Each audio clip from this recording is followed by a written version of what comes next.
સુરતના દક્ષિણ પૂર્વ લિંબાયત ઝોનના મીઠીખાડી વિસ્તારમાં ખાડી પૂર આવવાની શક્યતાને લઈને લિંબાયત પોલીસ એલર્ટ થઈ હતી.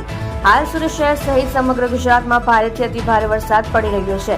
સતત વરસાદના કારણે ખાડી અને પુલની હાલત થઈ છે. આવા મારી સાથેના નારા સાથે સુરત શહેર પોલીસે લિંબાયતના મીઠીખાડી વિસ્તારમાં નાકાબંધી કરી છે અને લિંબાયત પોલીસ સ્ટેશનના પોલીસ ઇન્સ્પેક્ટર પટેરિયા સાહેબ અને સેકન્ડ પોલીસ ઇન્સ્પેક્ટર એસબી ચુગરાના સાહેબે પોલીસ ટીમ સાથે પૂરગ્રસ્ત વિસ્તારમાં પેટ્રોલિંગ કર્યું હતું અને જરૂરી બંદોબસ્ત પૂરો પાડ્યો હતો. અસરગ્રસ્ત લોકોને સહાય ઉપલબ્ધ કરાવી હતી. આ સાથે આજે તેમણે સ્થાનિક સામાજિક કાર્યકરો અને પત્રકારો સાથે અસરગ્રસ્ત વિસ્તારની મુલાકાત લીધી હતી અને લોકોને સતર્ક રહેવા ખાસ સૂચના અને માર્ગદર્શન આપ્યું હતું.